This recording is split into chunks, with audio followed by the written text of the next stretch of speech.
life, can money make you happier? The answer is yes, but there's an asterisk next to it that we need to get to. For years, there was a big academic debate of, does more money make you happy? Some of the studies showed yes, clearly it does. Other studies showed no, it really doesn't. And the academics, the economists were like battling for decades. It's kind of been cleared up in the last couple of years, this last couple of decades, with some nuance, which is this. If you are already an unhappy person, if you're already anxious, if you're already depressed, by and large, having more money will not help you, at least that much. It might help you a little bit around the margins. If you start as an unhappy, depressed, anxious person. If you are already a happy, content, joyful, laughing person, having more money will give you a better life. So in either direction, it's just leveraging who you already were. It's not going to change you that much. It's just going to leverage who you already were.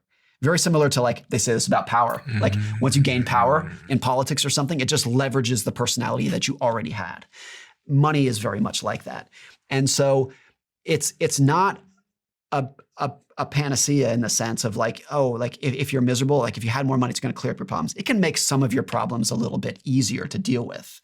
But I mean, think about it in these stark terms. Let's say you are overweight and unhappy. You hate your job and you're recently divorced and your kids won't talk to you, but you live in a mansion that has a Ferrari in the driveway and you got all kinds of fancy stuff. Is that a good life? If everything else in your life sucked, and you woke up every morning going, oh, I got to go to work today. I hate my job. I can't stand my job. I'm lonely. I'm miserable. I'm overweight. I can't sleep. I'm addicted to alcohol, whatever it might be. Of course, it's a terrible life. The house and the car don't matter at all. But you can flip that around and say, like, let's say you live in a very modest middle-class house and you drive a 10-year-old Honda Civic, but you love your job. You love your coworkers. You have a great relationship with your spouse. Your kids admire you. You have your friends over for a barbecue every Friday night. Materially, it's very modest. You have what you need. You're not impoverished. You're not homeless.